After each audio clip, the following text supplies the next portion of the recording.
She looked forward to having a little girl her whole life. A young mother gone because of a suspected fentanyl overdose. Even now, a month later, we expect her to walk in the door. Now her family is speaking out. They're warning about a crisis devastating so many families. Ask for an exit strategy. We believe a minority, but a very vocal minority, have waged a campaign to push her out. Tonight, we're hearing from the attorney for the Aurora police chief after Denver 7 investigates reports she's being forced out. Evicted from her space. How does it feel seeing all of the stuff from your shop wrapped up in storage?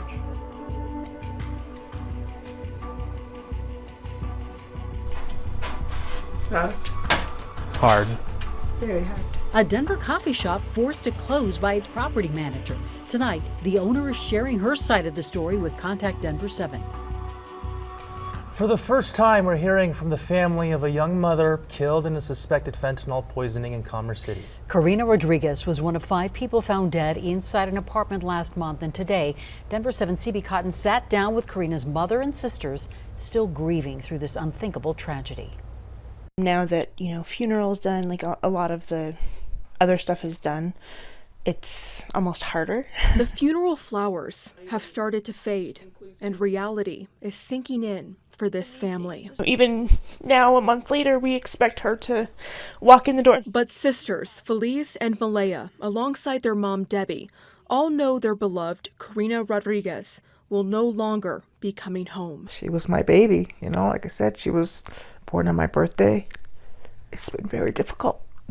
Especially the last few days, it's been very difficult, These women say things weren't supposed to end this way for the 28-year-old, a woman who worked full-time. That's one thing about my daughter, she worked hard. And was a loving daughter, sister, and devoted mother of 2 children. We have her voice to show them and pictures to show them how much she loved them and how much they meant to her. Now, these 3 are using their voices to speak up about their loved one's death. Police say Carina and her boyfriend were 2 of 5 people who died in a single apartment after using cocaine, not knowing it was laced with fentanyl. Our sister, she wasn't even really, she didn't even drink, She didn't even want to leave her baby to go out for the first time for her friend's birthday. Her sisters say Carina had just returned from a dinner before she passed. It's not okay that, one night she happens to, be at home and do something that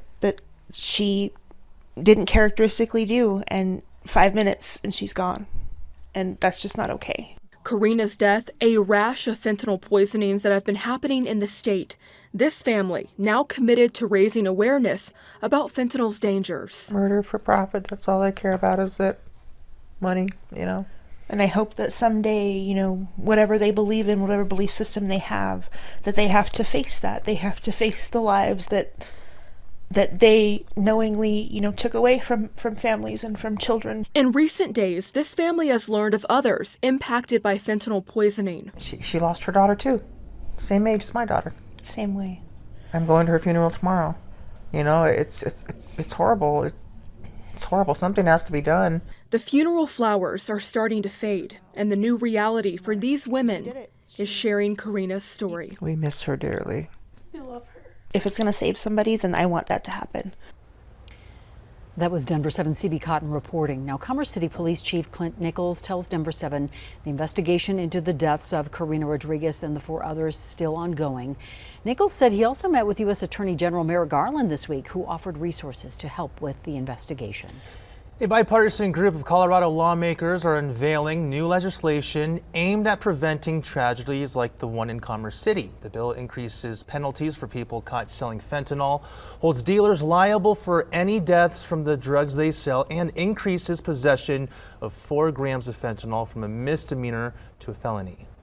This bill puts those distribution amounts in line with other substances so that when we see small level distribution, we can prosecute that for the appropriate impact that it makes, similar to other drugs.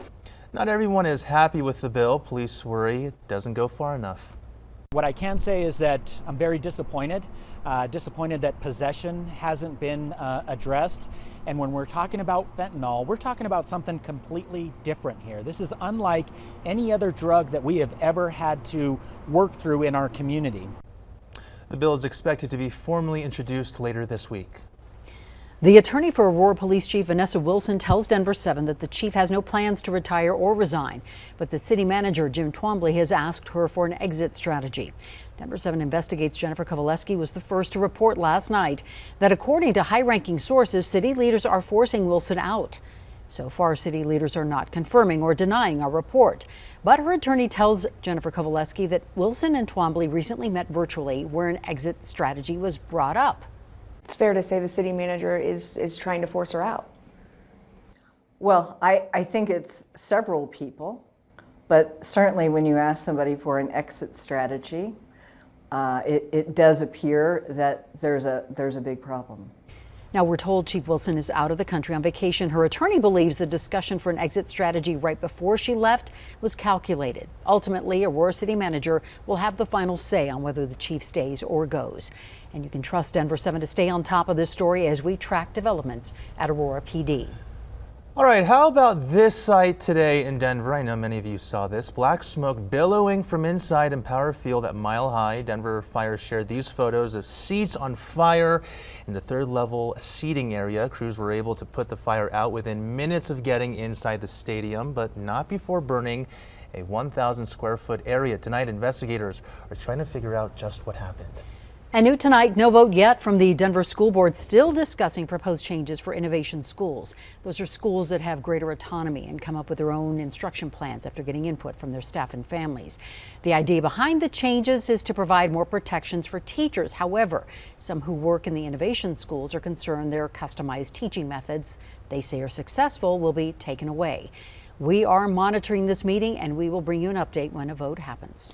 A man accused of vandalizing and damaging the court at a Denver rec center has turned himself in. Denver 7 told you about Arslan Gunay last night at 10.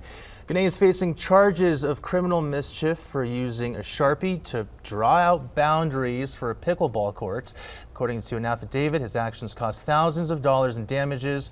Gunay turned himself in this afternoon. He has since been released. The owner of a Denver coffee shop is turning to contact Denver 7 after she was forced to close. The owner of Kabad Coffee tells Denver 7's Rob Harris her property manager is still making her pay rent despite being evicted. Man. Everything Mulia Halamariam worked for in her very first coffee shop now sits in storage. How does it feel seeing all of the stuff from your shop wrapped up in storage? Right. As of last week, these chairs, refrigerators, and signs were here, inside this small shop in North Denver, that represented Mulia's big dreams from her childhood in Ethiopia. I grew up in, birthplace of coffee, so coffee is in my blood, and I enjoy it. In 2019, Mulia opened Kabad Coffee, and she built up a loyal fan base quickly. So loyal, some continued to slip money under her door, even when she was completely closed due to COVID. Mulia says she signed a 10-year lease, which included a clause saying her shop would be the only coffee and breakfast place in the Northfield Common Center. But a new management property, 1046 Morass Properties, bought the center after she opened her shop. And Mulia says they began pressuring her to sign a new lease without that clause. I tried to work with the landlord. I thought that they're gonna work with me, and then they just come up and they say they want to change my lease. She declined. At the end of January this year, Kabad Coffee was forced to temporarily close when COVID reduced their available workers. The closure was held as a violation of Kabad's lease, and the management company evicted Mulia, even though she says she never missed a rent payment or caused any trouble. They didn't see my side. This is my life. I have 2 boys. Because she was evicted from the space, the new management company is demanding Mulia continue to pay rent until the space is filled by a new business. She has no idea when that will be. She and her lawyer are fighting that expectation in court, but their next hearing date has not been set, according to her attorney. We reached out to an attorney representing 1046 Morass Properties through phone and email, but have not yet heard back. It's my life, my kids' investment, and I work hard. For them to kick me out is very easy. For me, it's a lot. For Denver 7, I'm Rob Harris. Another mild day in store for us tomorrow, but the heat is on this weekend. I'll have your complete forecast coming up. Going viral. We're introducing you to a Colorado banjo player gaining some fame, thanks in part to his biggest fan. And the Pioneers men's hockey team seeking to return to the Frozen Four, how they did in their first round matchup. Are you kidding?